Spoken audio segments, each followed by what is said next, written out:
Hop, mavzu nima ekan? Plastinka.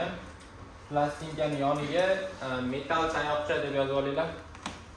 Plastinka yoki metal tayoqcha ham deyiladi. Metal tayoqcha.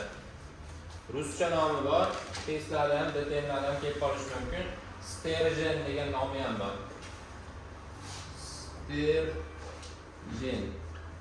Sterjen degan nom bilan ham keladi. Yoki nima deyiladi? Metal tayoqcha deyiladi.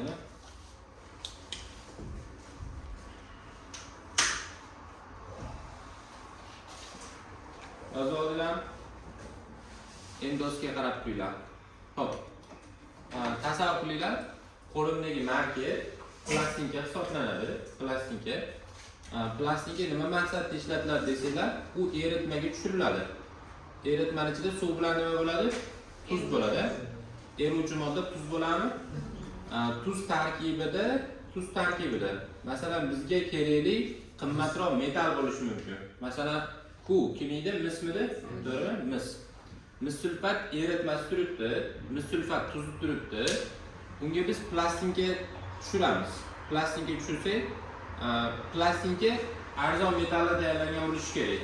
Ichkarida kim bor desa, qimmat metal bor, to'g'rimi? Shunday plastinkani tushiramiz. Tushirsak, metal tayoqchani tushirsak, metalni ma'lum qismi tushadi pastga.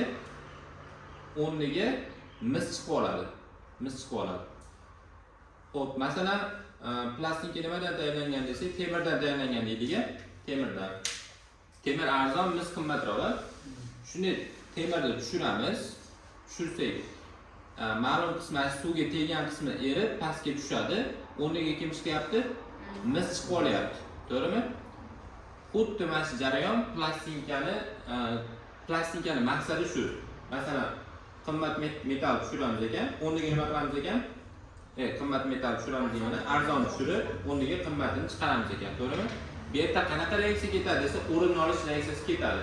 Kim o'rnini kim olyapti desa, misni o'rnini plastinkani o'rnida temirni o'rnini mis olyapti, pastda misni o'rnini temir olyapti, to'g'rimi? Reaksiyasini yozib olasizlar. Q-SO4 mis sulfat plus temir teng nima chiqadi? Temir sulfat plus mis chiqadi. To'g'rimi? Xo'p, eng muhim joyi oxiriga, reaksiyaning oxiriga farq deb yozib olasizlar. Tushuninglar-a? Farq deb. Farq bizga nimaga kerak desanglar, qaranglar. Masalan, bu eritmani massasini 500 gram deylik. Bular eritma 32% eritma ekan deylik. 32% eritma desa, 500 gram eritma 100% bo'ladi, bu jami. Jami 100% bo'lsa, 32% kim ekan? Tuz ekan. Mis sulfat, to'g'rimi? 32% ni topsak 160 gram chiqyapti. 160 gram. Demak, 160 gram mis sulfat bor ekan deysizlar. O'zi mis sulfatning 1 mol massasi ham qancha? 160 gram, to'g'rimi? Demak, 1 mol turib tikanda, unga temir plastinka tushirilyapti. Temir plastinkani biz aytaylik 200 gramlik metal deylik, ana shu qo'limdagi marka 200 gram ekan. U tushsa, nima tushyapti pastga? Temir. Temirning massasi qancha? 56. 56 tushyapti. O'rniga necha chiqyapti?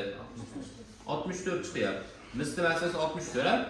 Endi ozgina qism tushib, ko'pgina qism chiqyapti. Bu degani 56 tushib, 64 chiqyaptimi? O'rtadagi farq necha? O'rtadagi farq 8 gram. To'g'rimi? Xo'p, aytaylik, birinchi eritma 500 gram edi. Endi undan keyingi eritma 500 gram bo'lmaydi. Nimaga? Plastinkani massasi ortyaptimi bu yerda? Ortyapti. Mana 56 tushib, o'rniga 64 chiqdi-yu, 56 yo'qotish qilyapti. Tayoqchamiz. O'rniga 64 chiqyapti. Plastinka massasi ortsa, endi eritma massasi nima bo'ladi? Kamayadi. Xo'p, 500 gram edi. 500 gramga 56 qo'shildi.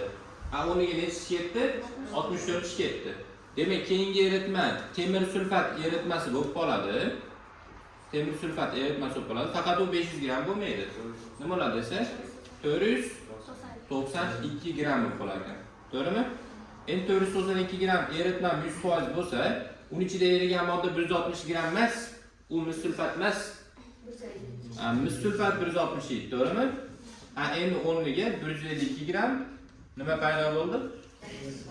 Tuz paydo bo'ldi. 152 gram necha foiz deylarchi? Yangi eritmani foizi kelib chiqadi.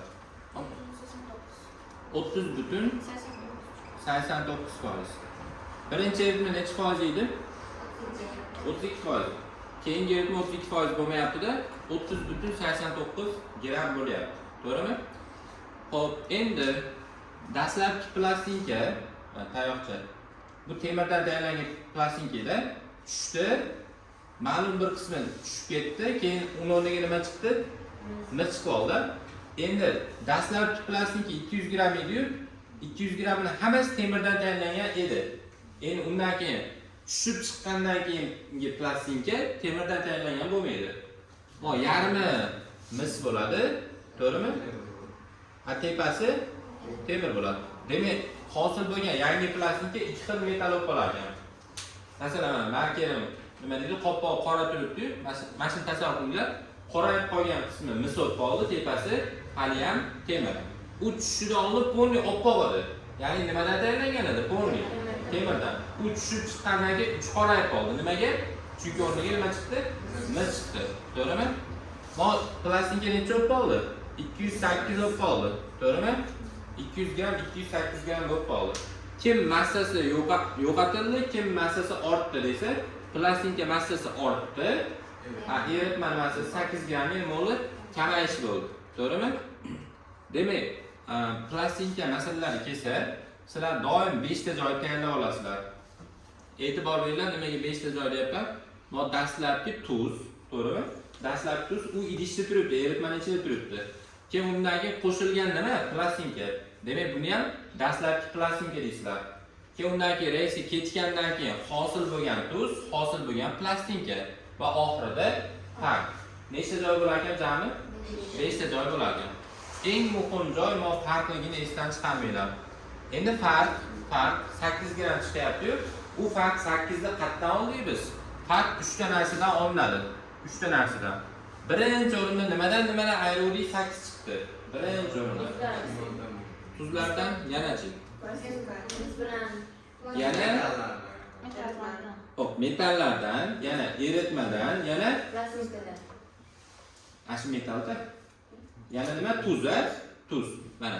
Tuz 160, mana 150. Farq nechi? 8. Endi metal mana 56, mana 64. Farq yana 8. Mana eritma 500, mana 492. Yana farq 8. Demak, farq 3 ta narsadan olinadi. Plastinka bilan plastinkaning orasidan. Shuni orasilari birinchi plastinka necha edi? 200 edi. Keyingi plastinkachi 208. Demak, farq 8. Keyingi olinadigan narsa tuz. Tuz bilan tuzni orasidan olinadi. Birinchi tuz 160 edi, ikkinchi tuz 152. Farq yana 8 mi? To'g'rimi? Uchinchi narsa eritma bilan eritmadan olinadi. Birinchi eritma 500 edi, ikkinchi eritma 492. Yana farq 8. To'g'rimi? Xo'p, demak, plastinkaning masalalari kelib qolsa, doim mana shu 5 ta joy tayyorlab olasizlar. Ma'lum ekan, hamma aytsin. Qanaqa tuz? Dastlabki tuz. Bu-chi? Dastlabki plastinka. Bu hosil bo'lgan tuz, hosil bo'lgan plastinka va oxirida farq bo'lar ekan. 5 ta joy tayyorlaysizlar. Keyin birontasini berib turib, nima qiladi? Birontasini so'raydi. Endi men sizlarga bitta narsani aytganman. Tasavvur qilishni bilishinglar kerak deganman. Bu mening tasavvurimda. Mabodo 160 gram tuz bo'lsa, keyin 8 gram farq bo'ladi. Endi qarab turinglar. Masalan, plastinka 200 gram tushdi-yu, endi chiqargandan keyin 208 bo'lmabdi. Nima bo'lishi mumkin? 204 bo'lishi mumkin. 200 gram plastinka 204 gram bo'lib qolgan bo'lsa, demak farq necha? 4. Men 1 mol tuz bo'lganda keyin 8 gram farq bo'ladi. Endi 4 gram farq bo'lsa bu qancha bo'ladi? 5. Ya'ni necha gram? 80 gram. Temirda ham 56 gram tushganda keyin 8 gram farq bo'ladi. Endi 4 gram farq bo'lsa bu 28 gram bo'ladi. To'g'rimi? Ya'ni yarmi qilib yozib chiqarasizlar. 28 tushib, o'rniga necha chiqadi? 32 chiqadi. Shunda farq keyin bo'ladi 4 bo'ladi. Xo'p, endi farq 2 gram bo'lishi ham mumkinmi? Mumkin. Unda nima bo'ladi? Biz o'ylaganimizdan ko'ra, mayli 2 gram bo'ladigan bo'lsa, bizni o'ylaganimizdan ko'ra masala shart nima qilyapti? 4 marta kichkina o'ylayapti. Demak, dastlabki tuz 160 emas, necha bo'lgan? 40 bo'lgan. Ammo 56 emas, 14 bo'lgan deysizlar. Men aytam 64 emas, 16 bo'lgan deysizlar. 64 4 ga bo'lyapmiz. Demak, eng muhim joyi qayerda ekan? Farq ekan. Eng muhim joy farq deyapman. To'g'rimi? Endi bundan davomiyali masalalar ko'rganimizda qaranglar, mana bu joylari keladi. 50 gram plastinka tushirildi, jarayondan keyin 51 gram bo'lib qoldi deydi. Sizlar nima qilasizlar? Shunday reaksiyani yozib olasizlar. Keyin tuzlarning orasidan yoki plastinkaning orasidan farqni yozib olasizlar. Keyin plastinkani aytyapti-yu, 50 gram, 51 gram bo'lib qoldi deyapti. Farq necha bo'ladi? 1 gram bo'ladi. Asl farqdagi 1 ni yozib turib, proporsiya qila olasizlar. Kimni so'rasa, ashunga proporsiya qila olasizlar. Tushundinglarmi? Qiyin emas. Keyin yana so'raladigan narsa, dastlabki eritmani foizi bor, to'g'rimi? Undan keyin hosil bo'lgan eritmani ham nimasi bor? Foizi bor. Undan keyin qaranglar. Sizlardan yana so'rash mumkin bo'lgan joy, hosil bo'lgan plastinkani so'rab qoladi-da. Hosil bo'lgan plastinka 208 turibdi. Buni tarkibi qanaqa? Nechisi nima, nechisi nima? Yarmi emas. 64. Mas 144 temir bo'ladi shunda? 144. 208 gram 144 gram temir ekan, 64 mis ekan deysizlar. Общий yig'ini 208 mi? Aslardan foizini so'rab qolish ham mumkin. Hosil bo'lgan plastikdan necha foizi mis, necha foiz temir deb so'rab qolish mumkin. Sizlar nima qilasizlar? 208 gramni 100% qilasizlar. Keyin nima? 144 qancha yoki 64 qancha qilasizlar. Tushundinglar, tengmasa. Hop, reaksiyalarni ko'chirib olinglar, ko'rmayman shuni. Pauza qilib turasizlar.